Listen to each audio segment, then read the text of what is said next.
hukum melaksanakan kurban itu adalah sunnatun muakkadatun al-kifayah. Sunnah muakkad kifayah. Artinya di dalam satu ahli keluarga, satu keluarga, setiap tahunnya harus ada satu. Setiap tahun. Boleh digilir, boleh satu saja. Setiap tahun harus ada kurban. Jadi hukumnya sunnah kifayah, sunnah muakkad kifayah. Kecuali Imam Abu Hanifah, sebahagian dari pendapat Imam Malik, Al-Laits, hukum kurban itu wajib. Imam Abu Hanifah, Al-Laits, sebahagian dari pengikut Imam Malik mengatakan hukum kurban itu wajib, bukan sunnah. Ya. Nah, jadi yang dimuliakan Allah Subhanahu Wa Taala, dalam mazhab Syafi'i sunnah muakkadah, sunnah yang dikuatkan. Ya. Fa idza ata biha wahidun min ahli bait kafa an jami'ihim. Apabila sudah ada, fa in ata biha wahidun min ahli bait, kalau sudah ada satu saja yang berkurban dari satu keluarga, maka sudah terpenuhilah, sudah cukuplah, sudah terselesaikan hukum fardu kifayah. Jadi satu keluarga itu minimal satu setiap tahun digilir. Ya. Wala tajibul udhiyatu illa binadrin. Tidak ada kurban yang wajib kecuali nazar. Nah, kurban nanti ada kurban wajib, namanya kurban nazar. Ya. Yang disepakati ulama, hukum kurban itu sunnah, bukan hukum kurban itu adalah sunnah kecuali nazar. Kalau nazar menjadi wajib. Kalau saya sehat tahun ini saya akan berkurban, itu sudah bin nadrin, sudah nazar. Nanti hukumnya berbeda. Kurban nazar yang berkurban tak boleh makan. Bismillahirrahmanirrahim. Assalamualaikum warahmatullahi wabarakatuh. Alhamdulillahirabbil alamin.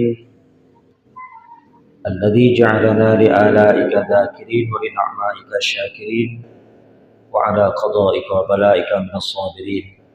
أشهد أن لا إله إلا الله إياه نعبد وإياه نستعين وأشهد أن محمد رسول الله صادق وعد الأمين. اللهم صل على حبيبنا وشفيعنا وقرة أعيننا سيدنا ومولانا محمد وعلى آله وأصحابه أجمعين. قال الله تعالى في القرآن الكريم أعوذ بالله من الشيطان الرجيم بسم الله الرحمن الرحيم ولا تكف ما ليس لك به علم إن السمع والبصر والفؤاد كل أولئك كان عنه مسؤولا ثم قال رسول الله محمد صلى الله عليه وسلم من يرد الله به خيرا يفقهه في الدين. إلهي أنك علمتنا ما لم نعلم قبله سبحانك لا علم لنا إلا ما علمتنا إنك أنت العليم الحكيم. اللهم فقهنا في الدين وعلمنا التأويل.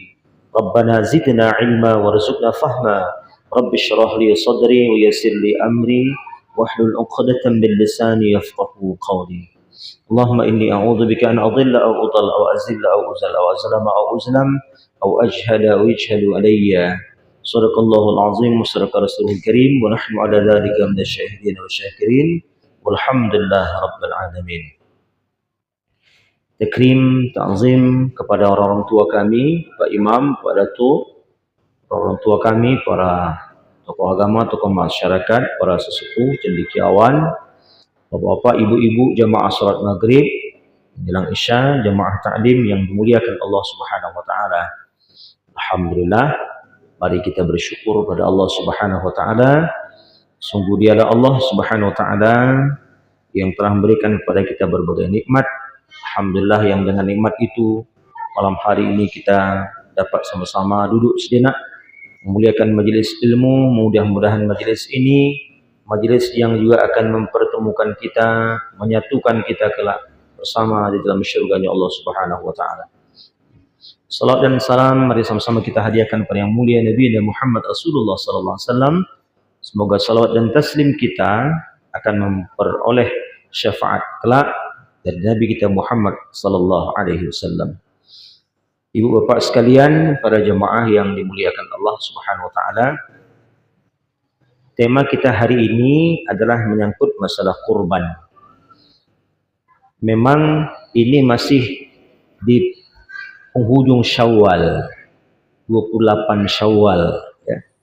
28 Syawal, tapi tidak lama lagi kita akan meninggalkan Syawal, masuk bulan Dzulqa'dah, dan kita akan menyongsong bulan Dzulhijjah. Ya. Tentunya Bapak Ibu sekalian yang dimuliakan Allah Subhanahu wa taala, ya, para ulama itu menyatakan bahwa Idul Adha sebetulnya adalah lebih agung, lebih mulia daripada Idul Fitri. Walaupun sesungguhnya pada prakteknya, kenyataannya kita lebih mengagungkan Idul Fitri daripada Idul Adha. Di antara kemuliaannya adalah Idul Adha itu bahwa kita diminta oleh Allah untuk berkurban. Kenapa saya sampaikan hari ini? Perlu persiapan, perlu kematangan, perlu perencanaan.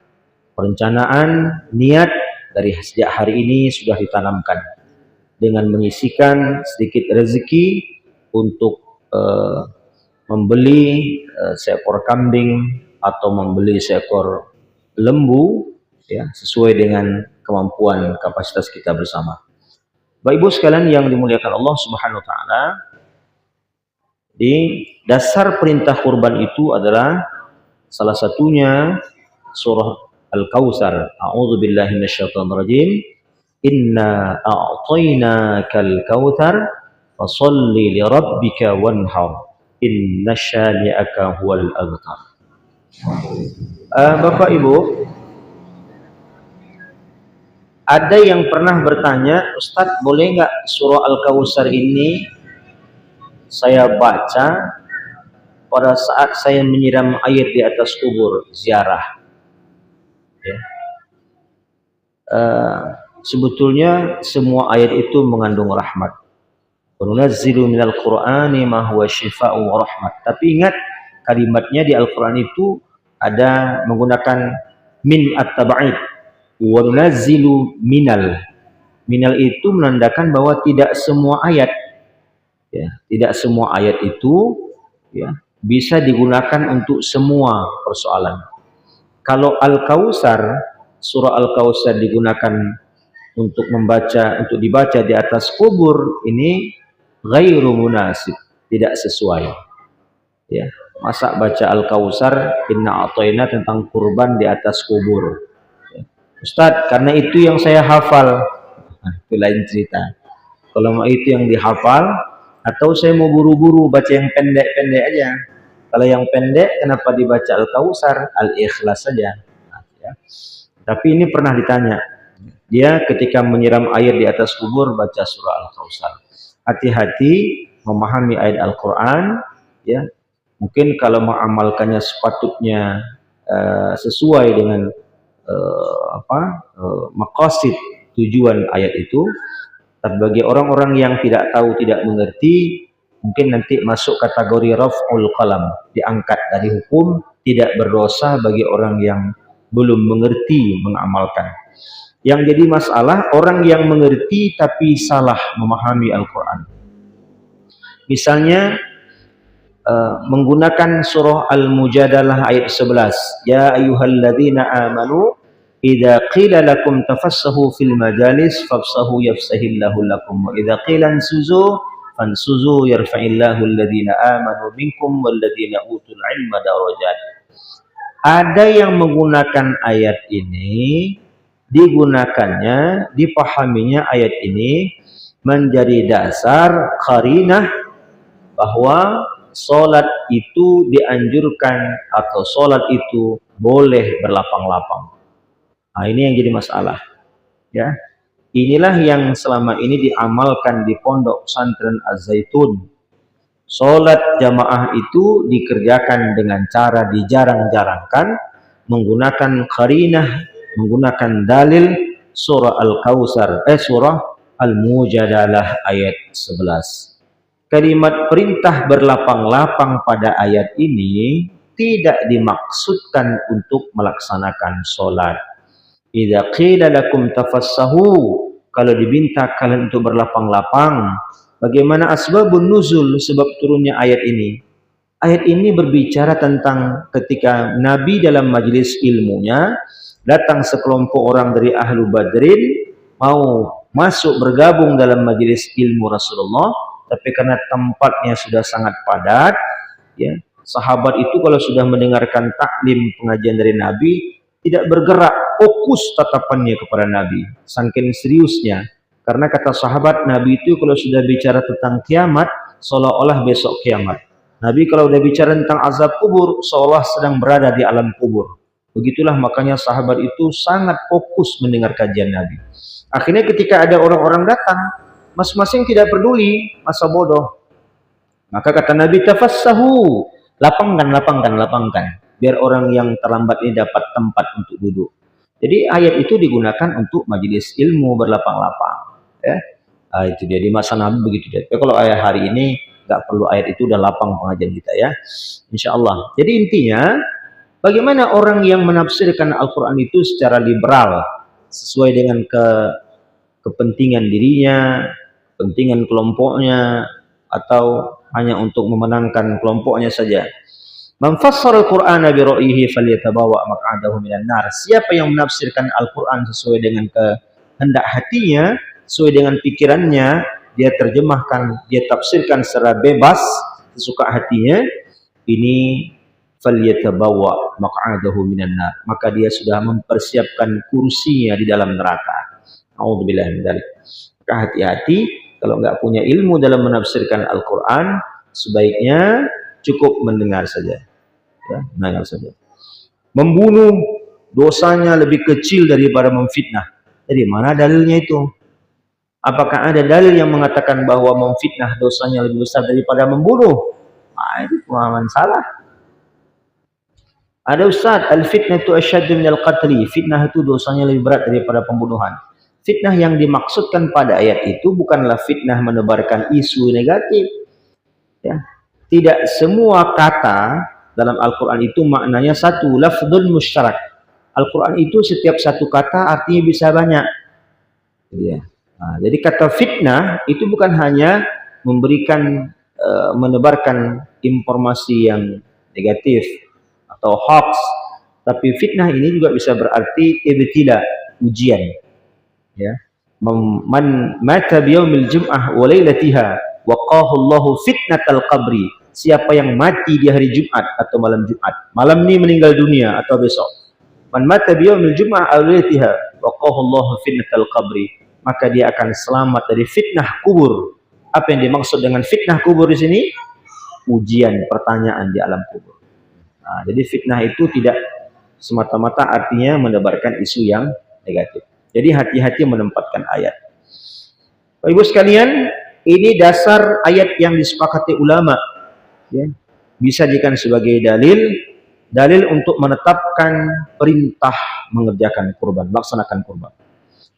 Saya akan bacakan dalam kitab ini, dalam kitab Fathul Qarib ini, disebutkan bahwa ya, al-udhiyatu sunnatun mu'akkadatun alal kifayah. Hukum melaksanakan kurban itu adalah sunnatun mu'akkadatun al-kifayah. Sunnah mu'akkad kifayah. Artinya di dalam satu ahli keluarga, satu keluarga, setiap tahunnya harus ada satu. Setiap tahun. Boleh digilir. Boleh satu saja. Setiap tahun harus ada kurban. Jadi hukumnya sunnah kifayah. Sunnah mu'akkad kifayah. Kecuali Imam Abu Hanifah, sebahagian dari pendapat Imam Malik, Al-Laits, hukum kurban itu wajib. Imam Abu Hanifah, Al-Laits, sebahagian dari pengikut Imam Malik mengatakan hukum kurban itu wajib, bukan sunnah. Ya.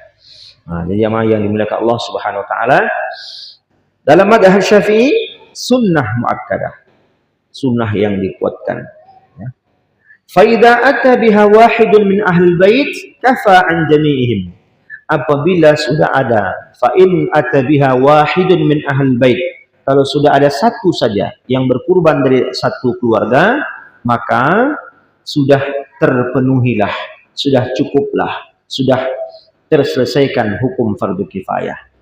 Jadi satu keluarga itu minimal satu setiap tahun digilir. Ya. Wala tajibul udhiyatu illa binadrin. Tidak ada kurban yang wajib kecuali nazar. Nah, kurban nanti ada kurban wajib, namanya kurban nazar. Ya. Yang disepakati ulama, hukum kurban itu sunnah, bukan hukum kurban itu adalah sunnah kecuali nazar. Kalau nazar menjadi wajib. Kalau saya sehat tahun ini saya akan berkurban, itu sudah bin nadrin, sudah nazar. Nanti hukumnya berbeda. Kurban nazar yang berkurban tak boleh makan. Yang berkurban tak boleh makan.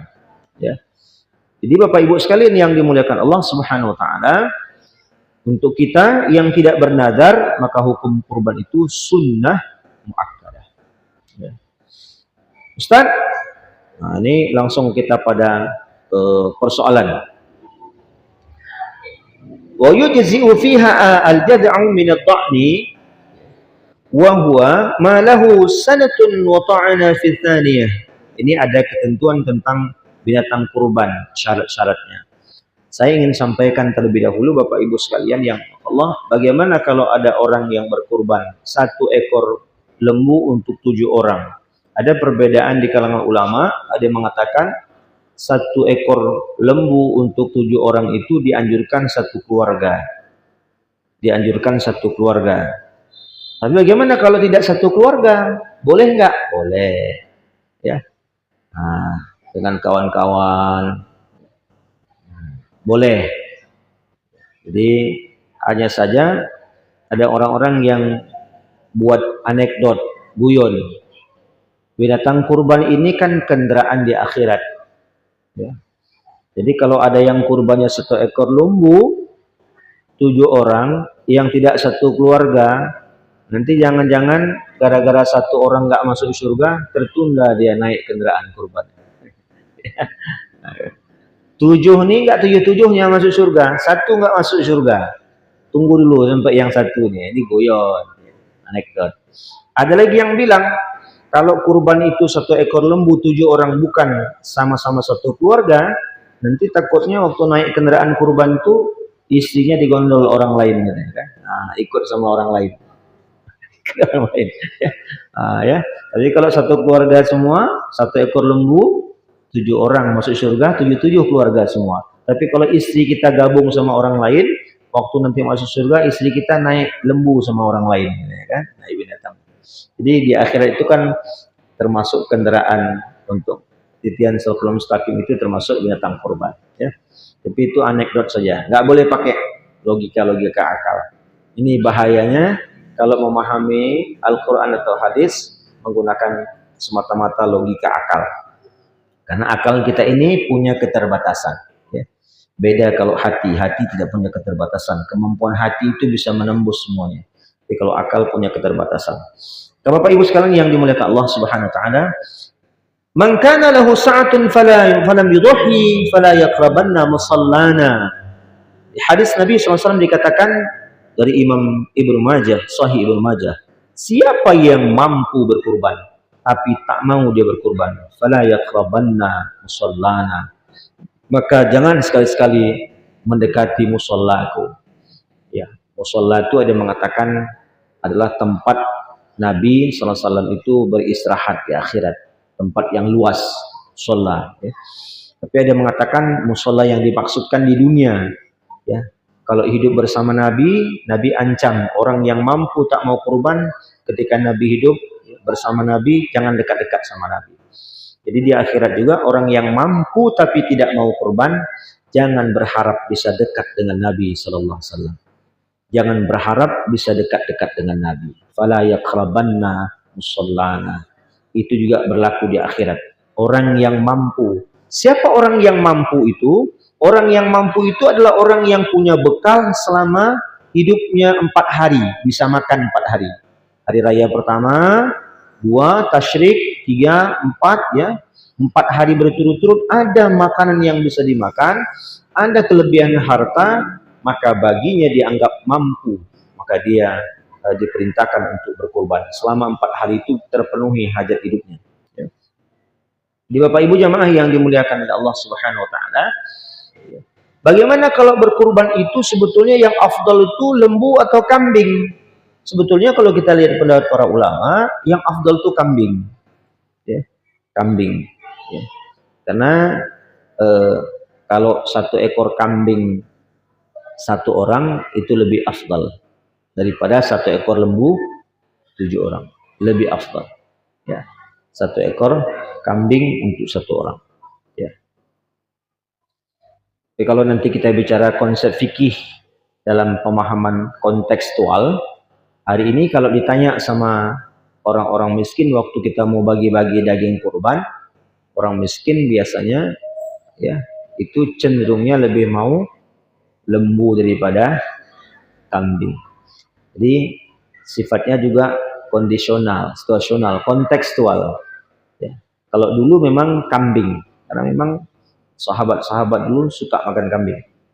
Dan kambing itu ya standarnya memang satu orang satu. Itu lebih selamat. Ya. Tapi kalau saya boleh anjurkan memang sebetulnya kalau kita lihat pendapat-pendapat yang masyhur di kalangan ulama, yang afdal itu kambing, satu orang satu. Itu afdal. Bagaimana kalau satu ekor kambing untuk satu keluarga? Satu ekor kambing satu keluarga. Boleh nggak satu ekor kambing untuk satu keluarga? Ini ada mengatakan boleh, karena Nabi Sallallahu Alaihi Wasallam itu pernah menyembelih dua ekor kambing, yang satu diniatkannya untuk dirinya, yang satu lagi untuk diri dan umatnya. Allah taqabbal minni wa min ali wa min ummati. Allah terimalah kurbanku ini untukku, keluargaku dan umatku yang belum berkurban. Ya, maka jangan kecil hati. Yang tidak ada rezeki memang susah, miskin, tak bisa berkurban. Insya Allah di akhirat ada pahala kurban. Dari mana? Dari ishtirak, ya, berbagi pahala. Nabi berbagi pahala. Allah taqabbal minni wa min ali wa min ummati. Ya Allah, terimalah kurbanku ini untuk diriku, keluargaku dan umatku. Maka umat Nabi yang tak bisa berkurban karena kemiskinannya, di akhirat tetap ishtirak, dapatkan pahala kongsi bersama dengan Nabi SAW. Tapi betul-betul nggak mampu, ya, dapat pahala ishtirak. Ya. Nanti ada perbedaan ulama yang dikatakan berbagi itu yang bagaimana? Apakah al-ishtirak bainal udhiyati, satu kambing itu dianggap cukup 7 orang kurbannya atau satu keluarga? Atau yang dimaksudkan di sini ishtirak bil thawabil udhiyah? Apakah yang dimaksud di sini adalah kongsi untuk berbagi pahala? Pendapat yang umum di kalangan ulama, satu ekor kambing boleh berbagi pahala untuk 7 orang. Tapi yang tidak boleh, satu ekor kambing dianggap sah untuk 7 orang. Nah itu dia. Kalau berbagi pahalanya boleh. Ya. Nah, berbagi pahala saja. Tapi kalau satu ekor kambing, udah kita satu ekor kambing aja untuk satu keluarga 7 orang, itu nggak boleh. Kalau berbagi pahala nggak masalah. Ya. Jadi Bapak Ibu jamaah yang dimuliakan oleh Allah Subhanahu Wa Taala, ada yang satu ekor kambing itu memang dia niatkannya untuk satu keluarga atau untuk 7 orang. Pahalanya boleh. Terimalah pahala, ya Allah terimalah pahala kurbanku untukku dan keluargaku. Boleh, walaupun seekor kambing, kalau dia hanya mampu seekor kambing. Ya. Jadi Bapak Ibu yang dimuliakan Allah, cuma sekarang yang jadi masalah ada orang yang dia sebetulnya mampu seekor lembu, satu ekor, tapi satu ekor lembu kongsi 7 juga. Nah, ini yang jadi masalah. Ya, dapat pembebasan jalan tol hampir 2 miliar. Kurbannya satu ekor lembu 7 orang. Ini nggak cocok. Nah, ya. Yang kena jalan tol ini yang banyak-banyak dapat duit, janganlah pula satu ekor lembu 7 orang kongsi, kan? Tapi kalau bisa satu ekor sendiri atau 7 ekor sendiri, 7 ekor kambing atau lembu, ya. Jemaah yang dimuliakan Allah Subhanahu Wa Taala, jadi kemudian saya juga di sini bacakan tausiah NPU Aceh Tamiang tentang masalah ketentuan kurban. Kalau tahun lalu memang kita bermasalah ya, karena binatang kurban kita, binatang-binatang terdahulu itu kena penyakit ya, penyakit apa namanya, eh, mulut kuku apa tuh namanya, saya eh PMK ya, penyakit mulut dan kuku ya.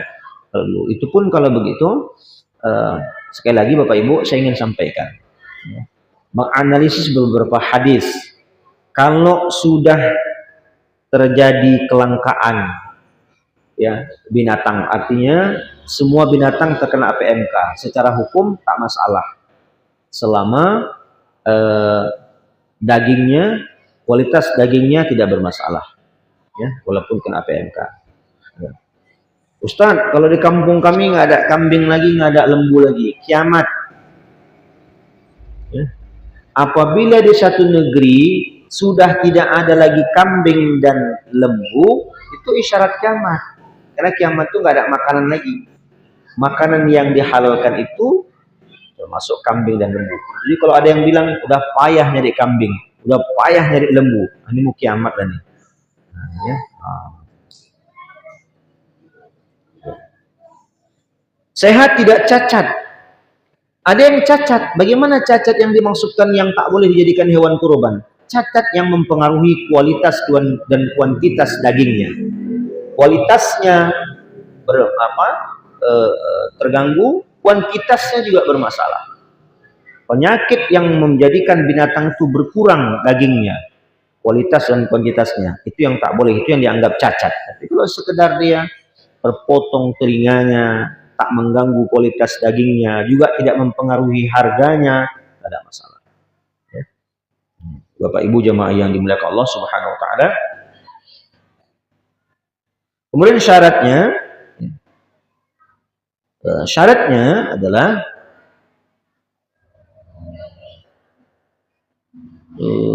penyembelihan hewan kurban tidak di luar waktunya. Artinya pelaksanaan penyembelihan itu dari mulai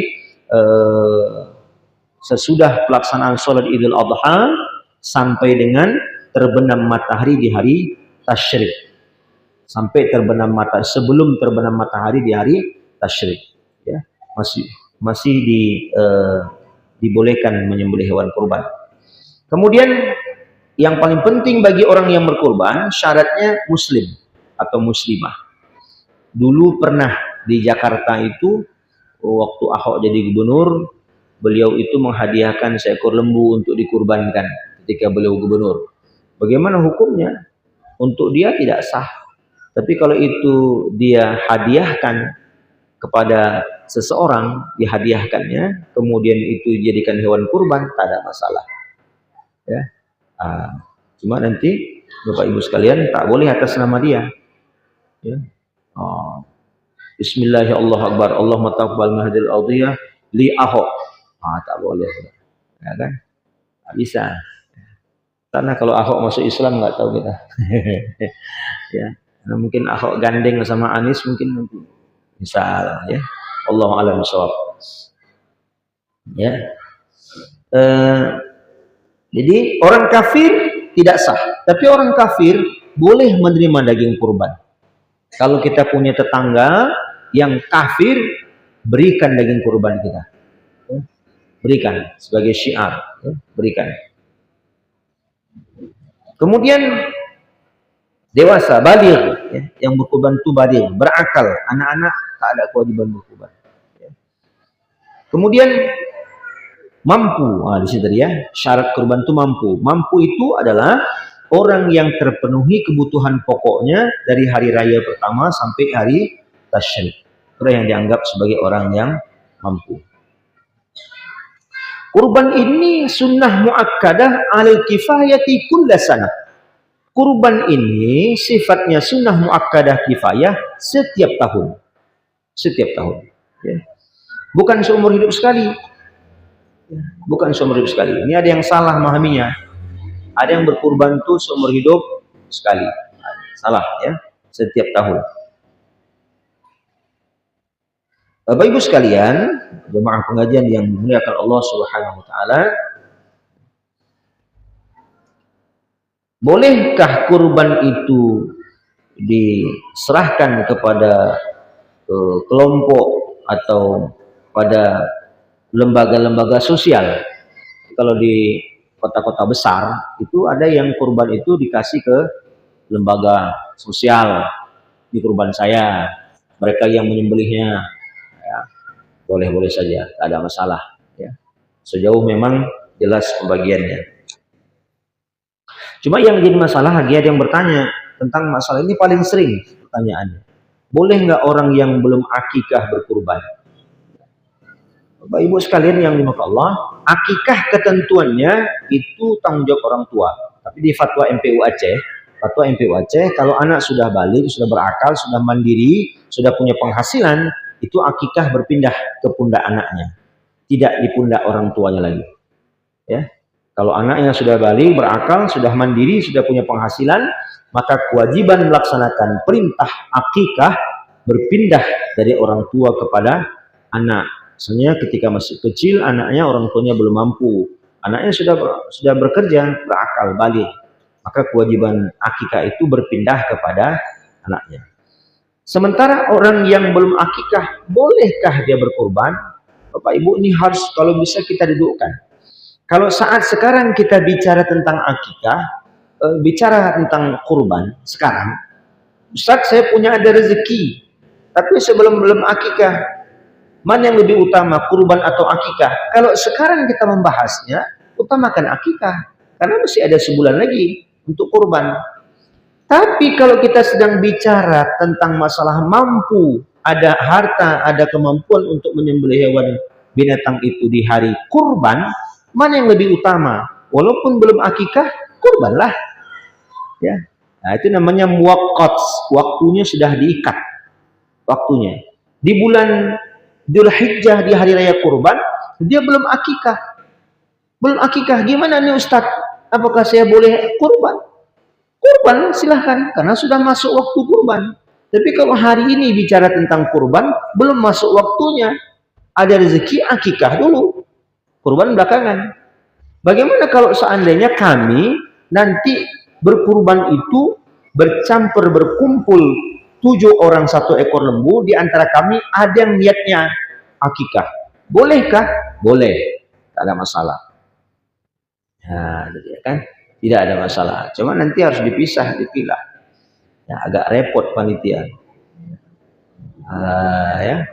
Jadi Bapak Ibu, kalau akikah itu kan dagingnya itu harus habis dimakan. Ya. Kemudian dia beda dengan kurban. Kurban itu dia yang penting habis daging. Kalau kurban itu bukan sekedar habis dagingnya. Kurban itu tulang-tulangnya pun harus habis dibagi. Maka kalau kurban itu memang dianjurkan dicincang tulang-tulangnya. Kalau akikah kan nggak perlu. Ya. Nah, ini yang membedakan. Jadi kalau ada orang yang istirak, bercampur dia dalam satu hewan kurban lembu 7 orang, di situ ada yang niatnya untuk akikah, boleh. Nah, ya, boleh. Tergantung. Kalau anaknya laki-laki 2 bagian lah. Kalau anak yang dia mau akikahkan laki-laki, berarti dia 2 senit, 2 kupon 7 orang, berarti dia 2/7-nya diambil. Ya, 5/7-nya untuk kurban, boleh-boleh saja. Ya.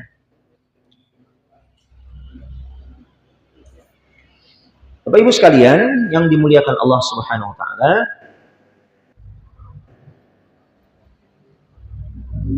kita buka terjawab atau lanjut?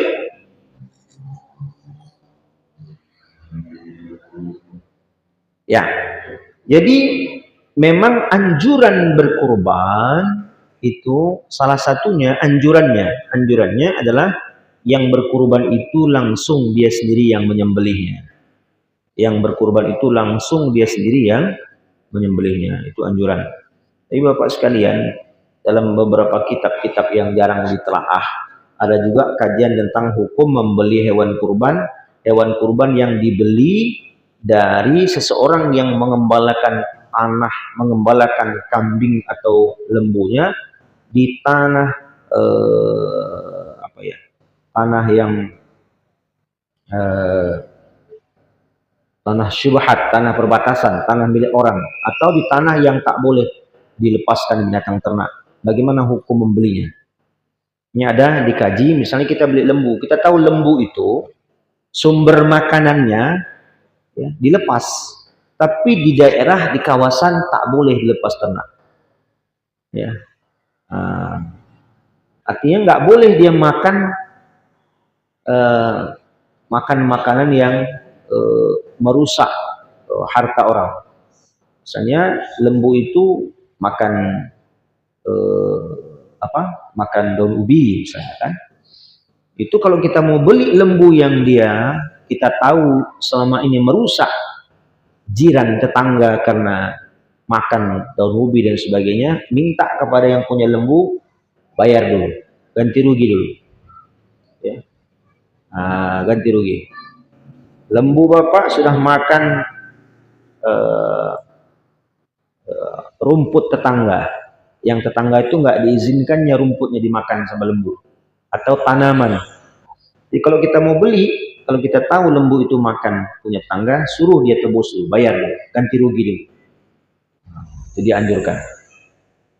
Jadi Bapak Ibu, binatang kurban itu memang tidak hanya sekedar sehat secara fisik, tapi juga makanan yang masuk itu harus halalan thayyibah juga. Ya kan? Harus halal dia. Lagi baik. Nggak boleh. Kan ada kawasan itu yang nggak boleh diambil rumputnya. Punya seseorang. Kasih makan. Kadang-kadang kita bertanya-tanya, heran juga. Hakikatnya, fitrahnya, kalau kita bilang fitrah ya. Fitrah atau kodrat lah kita bilang sering. Binatang itu, lembu dan kambing, kalau sudah diniatkan dia untuk kurban, yafrah, dia senang.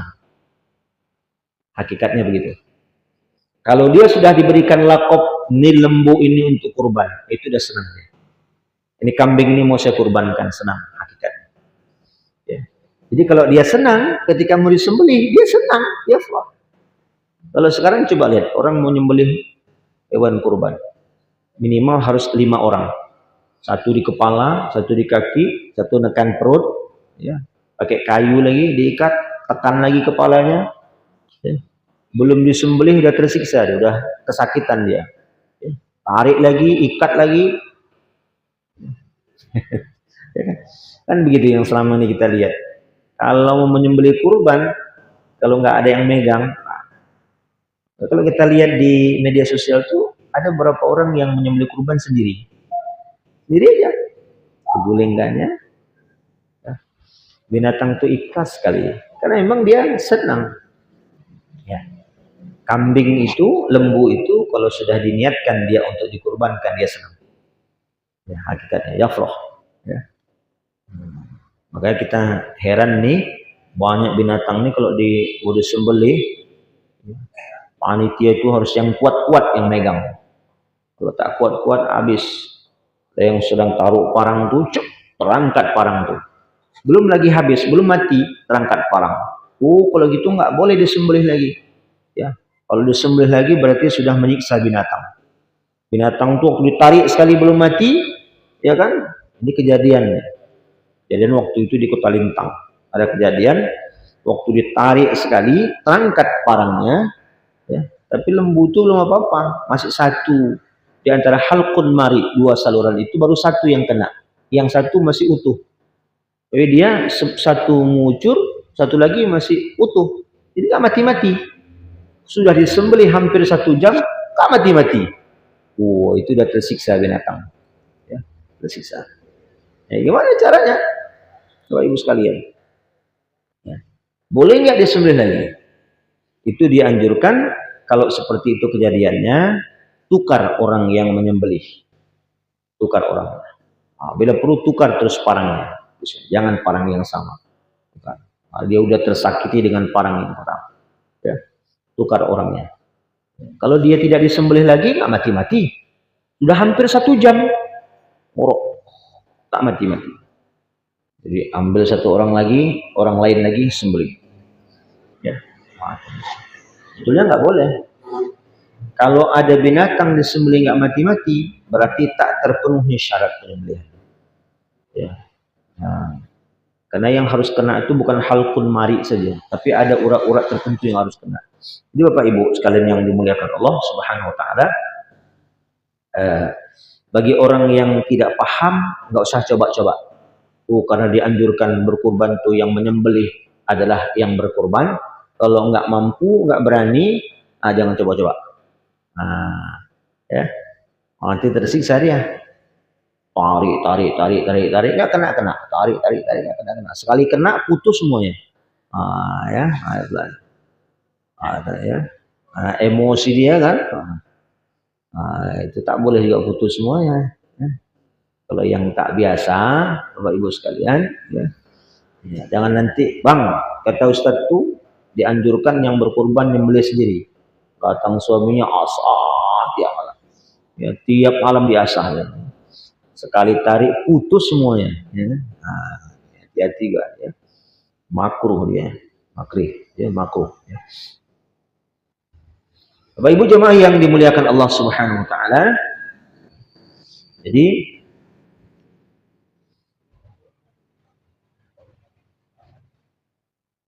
termasuk di antara syarat penyembelihan itu at-tasmiyah, fayaqulu dzabih, orang yang menyembelih itu minimal yang menyembelih mengucapkan bismillah wal akmal, ya, bismillahi Allahu akbar, kemudian baca shalawat Allahumma sholli ala Muhammad, Allahumma taqabbal min hadhil udhiyah. Jadi Bapak Ibu jamaah yang dimuliakan Allah Subhanahu Wa Taala, saya ingin ingatkan begini, ini yang jarang dibahas. Ketika binatang kurban itu bukan kita yang menyembelih, kita wakilkan kepada orang lain yang menyembelih itu hanya sebatas menyembelih kewajibannya. Tetapi dia tidak bisa berniat untuk kita. Ingat. Ya. Saya menyembelih hewan kurban Bapak Ibu. Saya sebutkan nama Bapak Ibu. Ya, itu belum dikatakan niat. Karena niat itu yang bersangkutan melakukannya. Maka dianjurkan orang yang kurban hadir menyaksikan ketika mau ditarik sesudah disebut namanya, pasang niat. Ya Allah, terimalah kurbanku ya Allah. Jadi ya, pasang niat. Ya. Jadi niat Pak Imam itu lafaz niat. Ya kan? Imam tuh masih melafatkan niat. Ya. Jadi dia tidak berniat. Niat itu kita. Karena niat itu di hati. Ya. Jadi makanya Pak Ibu sekalian yang dimuliakan Allah, jangan bergantung kepada niat si dzabih. Jangan menyandarkan niat kurban kita kepada si penyembelih. Penyembelih itu hanya menyebutkan nama kita. Tapi niat terpulang pada kita semua. Maka semua kita itu dianjurkan hadir ketika dilaksanakan kurban. Pasang niat di hati kita. Ya. Yang sering nggak begitu, lepas bahkan nggak datang, diserahkan panitia, udah serahkan. Ya. Orangnya nggak ada. Bagaimana niatnya? Nah, dia harus menyaksikan. Bagaimana Ustadz kalau seandainya pakai Fitcom? Nah, kan? Saya kena jadwal khutbah Idul Adha diperlak. Tak bisa pulang terlambat. Dari jauh Fitcom. Pasang niat, boleh. Ini kemudahan-kemudahan. Nah, ya. Atau yang lebih afdal lagi, diwakilkan. Saya wakilkan penyembelihan kurban saya kepada Pak Imam. Nanti keluarga kita menyaksikan, keluarga kita. Nah, ya. Jadi Bapak Ibu, waktu disembelih, karena perintah kurban itu adalah sunnahnya yang berkurban yang menyembelih sendiri, karena tidak mampu maka dia serahkan.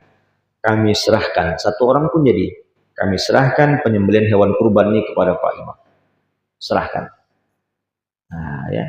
Karena panitia ini tidak ada kewajiban untuk menyembelih kecuali dia diserahkan, diakadkan. Ya. Nah, ini penting Bapak Ibu sekalian yang dimuliakan Allah, dan yang berkorban itu berniat ketika mau tumpah darahnya, Bismillahi Allahu Akbar. Ya Allah, terimalah kurban. Ya kan? Jangan menyerahkan sepenuhnya kepada panitia tapi tidak hadir.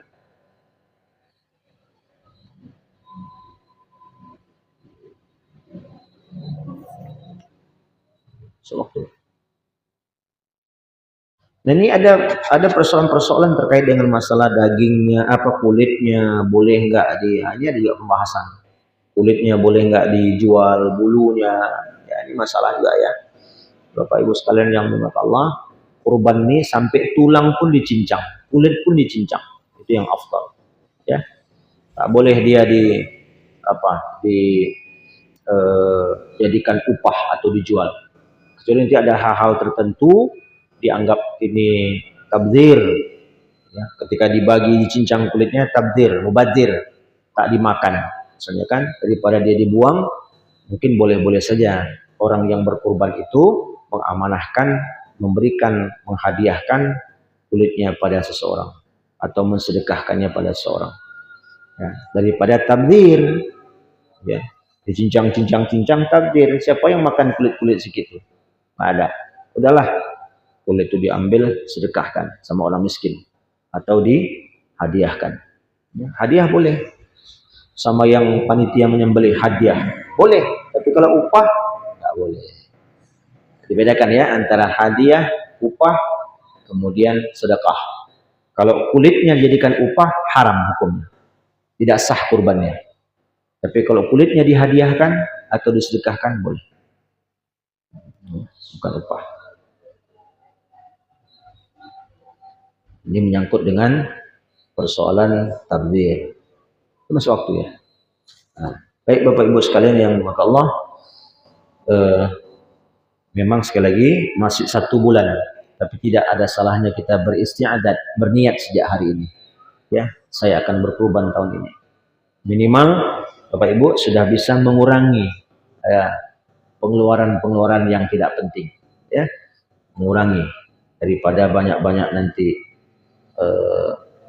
rekreasi habis duit, ketika kurban nggak ada duit. Nah, dari sekarang kita ingatkan, semangatnya harus muncul. Lihat, sisakan terus duit, masih ada waktu 1 bulan, kumpulkan duit, ya Bapak Ibu sekalian yang Allah. Inilah barangkali kajian kita, semoga bermanfaat. Subhanallah wa bihamdi, subhanakallah wa bihamdika, asyhadu an la ilaha illa anta, astaghfiruka wa atubu ilaik. Billahi taufiq wal hidayah, wa nasta'inu billah, liqa'i fi amanillah, al-kamalu lillahi wahdah. Assalamualaikum warahmatullahi wabarakatuh.